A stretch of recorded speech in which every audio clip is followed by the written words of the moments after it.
দুর্নীতি বিরোধে তারুণ্যের ঐক্যতা গড়বে আগামীর শুদ্ধতা, এই প্রতিপাদ্য সামনে রেখে সারা দেশে পালিত হচ্ছে আন্তর্জাতিক দুর্নীতি বিরোধী দিবস 2025। জাতীয় পতাকা উত্তোলন ও মানববন্ধন শেষে জাতীয় শিল্পকলা একাডেমিতে দিবসটি উপলক্ষে আলোচনা সভার আয়োজন করে দুর্নীতি দমন কমিশন দুদক।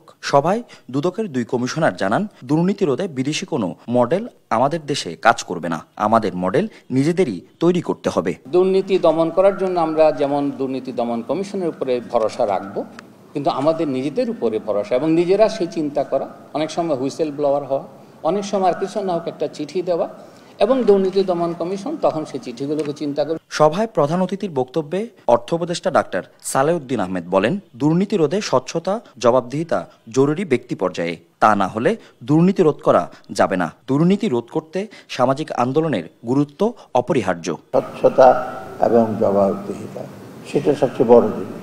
এই দুটো না থাকলে কিন্তু দুর্নীতির জন্য যতই শাস্তি দিয়ে দুর্নীতিটা তো আমরা রোধ করতে পারলাম না।